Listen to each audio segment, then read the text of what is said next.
be the dangerous exploitation of homeless men and other disadvantaged individuals. As you have reported earlier this week, Ed Buck, a man known in political circles for his support of various causes in Los Angeles, was arrested Tuesday on state charges alleging that he operated a drug den, among other charges. Today I am announcing a federal case against Mr. Buck, a case that charges him with distributing methamphetamine that directly resulted in the overdose death of Jamel Moore, a 26-year-old man who died in Mr. Buck's West Hollywood apartment on July 27, 2017. As a result of the case filed last night in the United States District Court, District Attorney Jackie Lacey agreed that Mr. Buck should be transferred to federal custody to face charges that carry a mandatory minimum sentence of 20 years in federal prison and a maximum of life in prison without parole. Mr. Buck is now in federal custody, and he is making his first appearance in federal court this afternoon. Prosecutors from my office will ask a United States magistrate judge to detain Mr. Buck, that is, hold him without bond pending trial. We are seeking detention because we believe that he poses a significant risk to public safety. The federal prosecution of Mr. Buck is the result of the diligent work of a task force led by the Drug Enforcement Administration. The lead investigator in this case is a Los Angeles County Sheriff's deputy assigned to the task force by Sheriff Villanueva, who is authorized to work and focus on narcotics traffickers who pose the greatest threat to public safety. The federal case against Mr. Buck is part of a joint law enforcement effort targeting those who provide lethal quantities of narcotics to individuals who die after ingesting those drugs. While most of the half dozen or so fatal overdose cases my office has brought in recent months involve fentanyl, the case against Mr. Buck alleges that he provided Jamel Moore with a lethal dose of methamphetamine. The evidence collected by members of the federal task force, which also includes the FBI, indicates that Mr. Buck brought Mr. Moore to Los Angeles for the purpose of engaging in sexual activity, and that Mr. Buck agreed to pay the victim with money and narcotics. During the investigation, Mr. Moore's mother told investigators that her son reported, months before his death, that Mr. Buck had, quote, held Mr. Moore against his will and shot him up with drugs, unquote. The criminal complaint alleging Mr. Buck caused the death of Mr. Moore is supported by a 21-page affidavit that outlines a disturbing pattern of Mr. Buck soliciting other men for sex in exchange for drugs and money. Investigators have located 10 additional victims, 9 of whom said Mr. Buck administered drugs to them or strongly encouraged them to ingest narcotics as part of agreements to be compensated for sexual services. The affidavit details how one man, who we have described as victim 1 in the affidavit, also died at Mr. Buck's West Hollywood apartment earlier this year. So even after 2 men, Mr. Moore and victim 1, died of drug overdoses in this apartment, Mr. Buck continued to solicit men for sex with promises of paying them with money and drugs, according to the affidavit. Investigators with the Sheriff's Department several months ago located a homeless man in a West Hollywood park who said he had heard about Mr. Buck from other men who referred to Mr. Buck as Dr. Kevorkian because he was, quote, well known for compensating male prostitutes with drug and money, unquote. That victim alleges that he had 2 encounters with Mr. Buck at his West Hollywood apartment where he was injected with methamphetamine, which one time resulted in the victim losing consciousness. Most recently, a man who was living with Mr. Buck until earlier this month reported that Mr. Buck injected him with methamphetamine on a nearly daily basis. That man, who is described as victim 10, suffered 2 overdoses that required him to receive treatment at the hospital. As drugs like fentanyl and methamphetamine continue to plague our society, we have dramatically stepped up our efforts to not only stem the flow of narcotics, but to vigorously investigate and prosecute those who are directly responsible for providing deadly doses of the drugs. Mr. Buck now stands accused of supplying narcotics that caused a man's death. Our investigation into Mr. Buck is ongoing, and we may take further action as the evidence warrants. I also want to take this opportunity to express my profound condolences to the families of Jamel Moore and Victim 1. I also want to express my sympathy to the victims who survived their encounters with Mr. Buck. You should know that law enforcement collectively has been working very hard on this investigation, and that while we're not always at liberty to discuss what we're doing, a lot of time and effort has gone into this case to see that justice is done. I also want to encourage anybody who believes that they have been a victim of Mr. Buck or who has relevant information to come forward and provide that information to us. I would encourage you to call the LA County Sheriff's Department if you have such information. I've already noted the excellent work of the DEA, FBI, and the Sheriff's Department in this matter. I also want to acknowledge my team of federal prosecutors who have been working diligently on this case. Carol Chen, Brittany Harris, and Chelsea Norell. AUSA's Harris and Norell will be the trial team on this case. Finally, I want to acknowledge and thank District Attorney Jackie Lacey, whose office has been working cooperatively with my prosecutors to address this threat to public safety, work that we all hope will save lives. At this time, I'd like to introduce Sheriff Villanueva.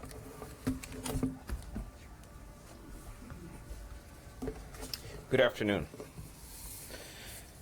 Since the day that we became aware of the deaths of both Jamel Moore and Timothy Dean, we have been working to establish the facts surrounding the incidents that we could support with evidence. Recently, a third victim was identified and interviewed, which confirmed the threat that Ed Buck continued to pose to the community. As with all cases, it is not what we believe, it is what we can prove in a court of law, which leads us to bring charges against the offender. Today, we're able to say that our investigation has resulted in the filing of charges against Ed Buck, another step in obtaining justice for all who were victimized by his acts. We are grateful to both the District Attorney's Office and the United States Attorney's Office for their partnerships in this investigation. Each has played a vital role. It's very important to recognize the efforts of the homicide investigators and task force officers who worked tirelessly to bring this case to justice and to protect the citizens of our community. And I also want to do a shout out to the West Hollywood deputies who handled that call this last week, and their alert actions from that 911 call kind of put the ball in motion that got us to where we are at today. So thank you, and I want to introduce Bill Bodner, Special Agent in charge of the DEA. Thank you, Sheriff. Good afternoon, everyone. In my position, I'm unfortunately reminded of the number 70,000 on at least a weekly basis. 70,000 Americans will die this year from a drug overdose. What I don't hear frequently enough is the reminder that each one of these 70,000 Americans has a name, has a mother and a father, and had a life. As a community, we need to come together and dismiss the false premise that drug trafficking is a victimless crime. It is not. There are victims every day, and they span every demographic of our community. A year and a half ago, DEA Los Angeles stood up an overdose death response program to target those who sell or furnish drugs resulting in death. This HIDTA-funded team has received significant resources and support from Nick Hanna and United States Attorney's Office, as well as several state and local partners, to include Sheriff Villanueva and the Los Angeles County Sheriff's Department. We are proud the Sheriff's Department sought our assistance with this investigation. We are proud to act as the conduit to bring this investigation for federal prosecution. And most importantly, we are proud to continue being the voice seeking justice for the victims of drug trafficking who lost their lives. Thank you. Thank you. We'll take questions on this case. Yes.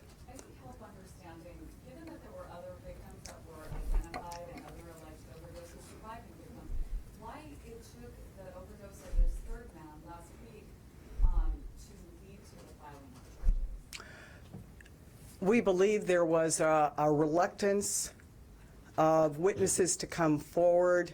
The people who came forward didn't necessarily have firsthand information. In our justice system, we need witnesses who can come forward, be cross-examined, and of course, we have to be able to corroborate their testimony. We, in the LA County District Attorney's Office, did several appeals for people to come forward. We offered immunity to folks. And this latest victim was one of a few who we knew that had admissible evidence that we could use. There was out in the community, I think, a misperception that folks had come forward and witnessed this, and we traced down every single lead from our standpoint. And it wasn't until this latest victim came forward, who really is a hero, that we were able to make the case. We needed someone live, willing to come to court, willing to be cross-examined, and say what happened in order to establish a case in state court. Say that they brought you more than a dozen people who had this experience with them over the previous year, essentially. We interviewed every person who was brought before us. And oftentimes, when we called some of the people that the activists wanted us to call, they didn't talk to us. They lawyered up. We spoke with every single person and made a very valiant attempt to speak with every single person who said they had witnessed something. And oftentimes, those people had heard things, but they weren't actually a witness to it. Can I ask you, so the federal trial, that's what the federal prosecution will come first. Would there be a state's trial, or is that up in the air depending on what the results will be in the federal trial? Our plan is to leave the state charges in place until we see the result of the federal charges. But you could, if you wanted to, after a federal trial, decide to prosecute him in the state. Yes. Why not try to get him on a controlled buy or some other narcotics charge that has nothing to do with the deaths, just to get him off the street sooner? Well, without compromising anything that's been done out there, I believe all avenues were tried. And I'm sorry, I believe all avenues were tried, and this victim who came forward was the break we needed. What are the differences between the federal statutes and the state that allowed for what seems to be more far-reaching charges against Buck? Okay, I will let Mr. Hanna answer that. Thank you. Under federal law, we have a statute that provides that that relates to drug trafficking, drug distribution, but it also provides a penalty enhancement if the drug distribution results in a death. So in this case, we believe we can prove a drug distribution with respect to Mr. Moore that resulted in his death, and that would carry with it a 20-year mandatory minimum sentence. I don't believe there's a similar provision under state law. There's not enough evidence to charge him with the second man who was found dead in the apartment. All I'm willing to say at this point is that the one charge we have filed today or yesterday relates to the death of Mr. Moore. The investigation is ongoing, and we'll see where the evidence takes us. At what point did the federal government get involved in this case? What's the time frame? We have been investigating this case since approximately June. This June? This June. And were you invited in by District Attorney Lacey or the Sheriff's Office? The case came to us through the Joint Task Force. The other accusation, again, fair or unfair, I'll just throw the question out. Mr. Buck is well known and has been Democratic, so suppose he's donated money, how much we don't know. Did he have clout that prevented people from going after him harder than what you did?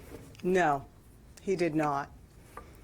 No one on the team knew Mr. Buck, and if you know anything about our office, we were not at all moved by his reputation. We investigated his case the same as we did everyone else. But it's also a good opportunity to let you know that with regard to the victims, Mr. Dean and Mr. Moore, we took their cases very, very seriously and did everything we possibly could, and will continue to do everything we possibly could to bring to bring justice to those families. So it had no impact on us. We kept working as hard as we could. You said that the last overdose last week was the break we needed. The U.S. Attorney Office said that. The U.S. Attorney also said that there were other overdoses, in fact, two others, I think, that preceded that. Why wouldn't they trigger charges? Why would they be the break? Right. With regard to what the evidence is for the U.S. Attorney, that may have been different from what we had. We did not have other victims who were willing to talk to the prosecutors and tell us what happened or tell us that they were injected by Mr. Buck. Maybe you can answer that question. If there is indeed a series of 10 victims, 2 of them, all of them alive, 2 of them overdoses, what made those different from the one last week that triggered these charges? All I can say is we look at the totality of the evidence. We began working on this investigation in June. We were able to identify witnesses through the investigation of the Sheriff's Department. Based on the evidence that we had, we were able to establish the federal crime that we charged. And that's all I can say based on what's in the 4 corners of the complaint at this time. Thank you. Where were those overdoses? Those other 2 that you mentioned? Well, the overdose, the Jamel Moore was the first death. Then there was victim 1, second overdose death. And then there were other witnesses that were developed in the course of the investigation who identified that they had been injected. And then there was the overdose that occurred in September. Yes, ma'am. Why do you think that's so June and for the federal officials to get involved, especially if they can bring harsher penalties? And why didn't they get involved through the task force, not through a joint investigation with your office? I think rightfully so. The district attorney's office was the first to get involved. It was brought to us by the Sheriff's Department. It was probably a matter of timing in the sense of the struggles that we had, bringing witnesses forward, getting the evidence that we needed, and I assume the sheriff maybe can answer that they went to the task force and brought in the U.S. Attorney's Office, and we're grateful that they did. For us, it's not about what agency prosecutes. What we care about is justice for these victims. And we knew how important this was to all of us. And if they had the better statute, if they had different evidence, different rules of admissibility, then it seemed logical to have them be the one to bring the charges that they brought. But it was just a matter of us working very, very hard, coming to somewhat of an impasse, not getting people to come forward, knowing that, I mean, it was very frustrating knowing that what Ms. Nixon said about her son, that we knew that was out there, but that wasn't admissible evidence. It was hearsay. What he said to her was hearsay. His journal was hearsay. We couldn't use that, so we knew he was guilty. But we were hoping that witnesses would come forward at an earlier point and actually tell us what happened. 2 more questions? Mr. Hanna sort of tried to articulate you did, I shouldn't say tried, articulated the difference in the statutes and how that federal statutes might be advantageous. Could you do that? Describe how state statutes might have tied your hands to last month's Yeah. Well, Mr. Hanna, obviously from the indictment had more people who talked to them and were interviewed. But for us, we would have had to prove a lot of different other elements. For instance, that we had to prove that Mr. Buck, defendant Buck, intentionally injected someone. That was difficult given that no one came out of that alive. We had to prove that he did it with reckless indifference to life. We'd have to prove on a first-degree murder charge that he did it with the intent of murdering someone. So they were just very different charges. And a lot of the evidence that I imagine will be admissible in the federal case just was not admissible in the state case. We have worked diligently since the first homicide to do what we could to bring forth justice for this family. And we're just glad that finally we're able to move to the next stage, which is the criminal justice process. And I think this case is a reminder that, we don't arrest people based on rumor and innuendo. We've got to have hard facts, hard evidence. That's our justice system. And you have to have people whose testimony can withstand cross-examination and admissible evidence. And I don't think any of us would want it any other way, that this is the right way to go. And I also think that you want your leaders in the justice system to work together, to cooperate, not to be in competition. And so we're very, very grateful for everyone on this team, particularly for the U.S. Attorney's Office for what they did to help bring about justice in this case. One last question. For Mr. Hanna, you've got your case, this case was actually in June. Do you think if you'd been brought in sooner and the most recent overdose would have been prevented? I can't speculate on anything of that nature. We work, let me just say, we work cooperatively with law enforcement in Los Angeles. The district attorney's office and our office work together on many, many cases, and we always try to find which system has the best path and is the most effective for the particular issue, with the overall goal to make sure we achieve justice. So we work with them hand in hand. We work with them seamlessly on this case, and it resulted in the decisions that were made to bring it to federal court in this particular case. Thank you. Everybody. Thank you.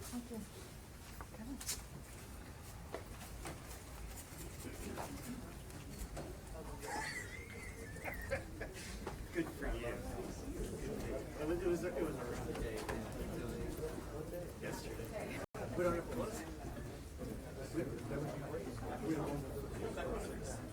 I'll be back out. Hey, Tom, do you think he's gonna be around before 4 or 5? I'll be out in just a minute.